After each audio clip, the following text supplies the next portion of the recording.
Hi mga kagigil, maulan na araw. So yung lahat ito magluluto tayo ng parang saktong-sakto sa ulan, okay? Pakulo muna tayong tubig, tapos maglagay tayong kamatis, sibuyas, tapos takpan muna natin, napakuluin muna natin yan.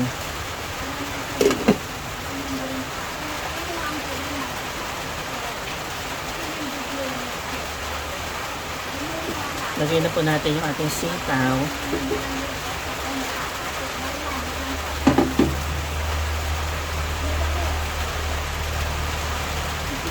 Lagay na natin ating pang-asim, ano?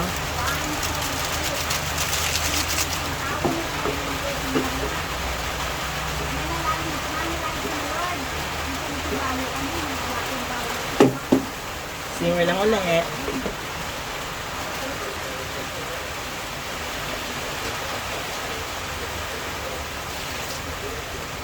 Lagay na po natin yung ating talong. Wala akong pechay, no? Pero meron akong botchok o sosyal. Ayan. Lagay na rin natin yung ating hipon. Hugasan ng maigi ang mga hipon, ano? Hindi natin tinanggal yung ang kanyang ulo kasi andun ang masarap, di ba? Simmer. 5 minutes lang yan.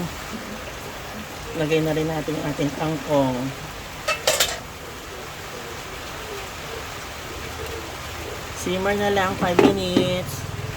Ay, kalimutan ko yung sili.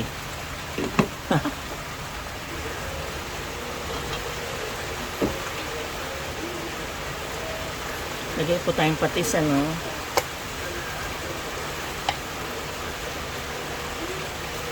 Mag-add na lang pag kulang kaysa naman sumobra. Oh, wow!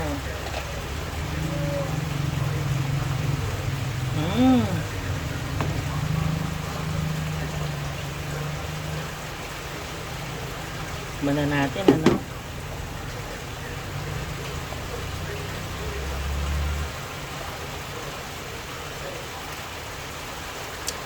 Ay, asim. Okay na to. Kain na tayo. Sako-sako sa maulan na panahon. Sinigang na hipon. Ano tayo mga kagigil?